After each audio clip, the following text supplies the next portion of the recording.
Thank you, Jaswant.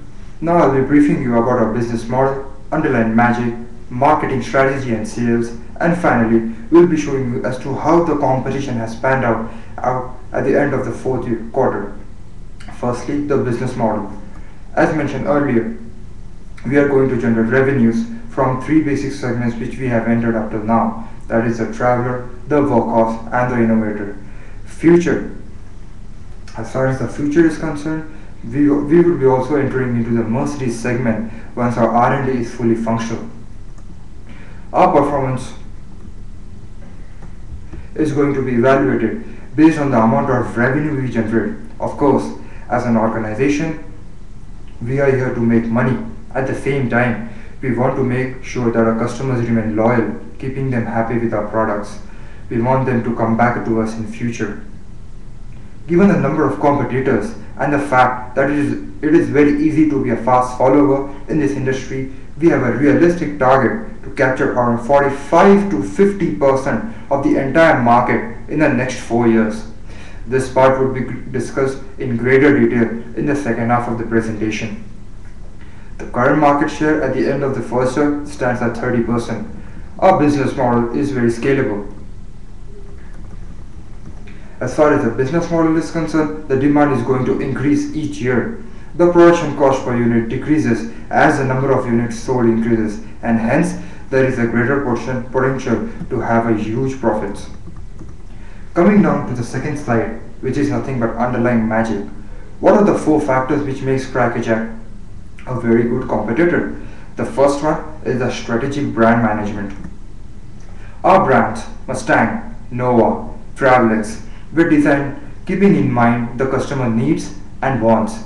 That's the strategy which usually works in any kind of business world.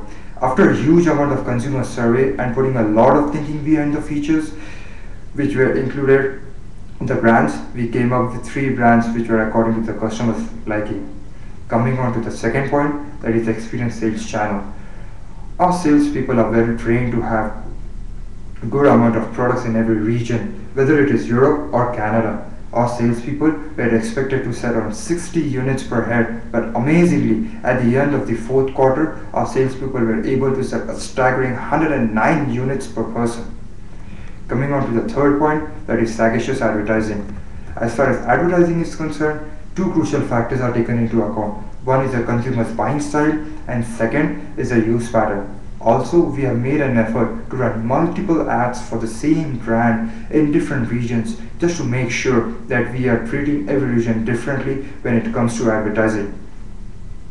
Also, we are focusing on regional placements and local placements also. The fourth point is the penetration pricing.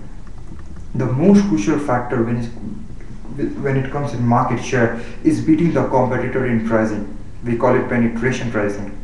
To be brief, what we have done is we have priced the products and services artificially to a low price in order to gain market share, and once we have achieved customers' confidence, then we will increase the price so that we will be more profitable. Coming on to the third slide, which is nothing but marketing and sales, here I will be talking about the various tactics involved in marketing and the steps involved in it. The first one is survey your customers, which means we simply ask our customers exactly what they want.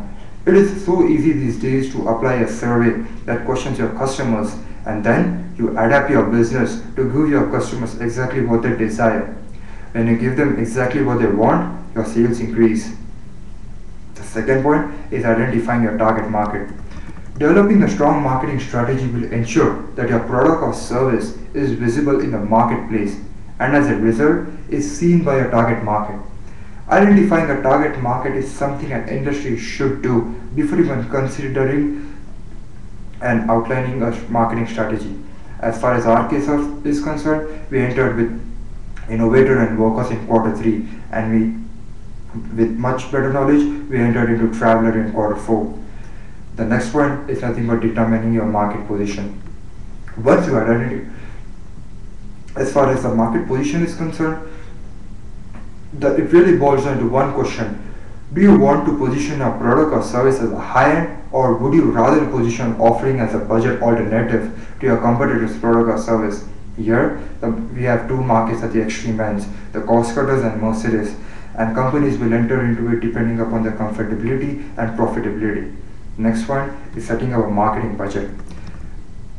As far as marketing budget is concerned, what we need to ask is how much do you have to spend on marketing efforts. The good news is you have a plethora of options, both free and paid, when it comes to marketing. For us, the marketing budget was around $4,000, including the advertising. Speaking about advertising, here comes the last point, which is nothing but choosing your methods for marketing. Your budget, especially when you are on a high budget, will likely play a significant role in marketing methods you actually implement. Your marketing methods might include advertising, internet marketing, public relations, and direct marketing. Coming down to the last point of the slide, that is sales. As far as our sales offices are concerned, we are fully operational in London, Berlin, Paris, and Toronto. As in quarter 5, we have also opened a sales office in Rome. Also, our sales force constitutes of 9 people in Canada and 19 people in Europe. And in quarter 4, or rather at the end of quarter 4, we were able to sell 520 units each of Traveler and Workhorse, and 701 units of Innovator. Coming on to my last slide, that is nothing but competition. As far as competition is concerned, we have 3 competitors: iTech, Maxis, and Vanguard. At the end of the 4th quarter, we had a market of 25% in Innovators, 44% in Workhorse, and 24% in Traveler. As you can see, we are leading in Workhorse segment, and we are doing pretty much good in the Innovator as well as in the Traveler segment. As far as the entire market is concerned, we have a share of 28%, which is actually good when you consider that it is a startup company. That's the top for me. Now Samir will come and brief you about the team, the projections, the status and timeline, and he will finally conclude the presentation. Thank you.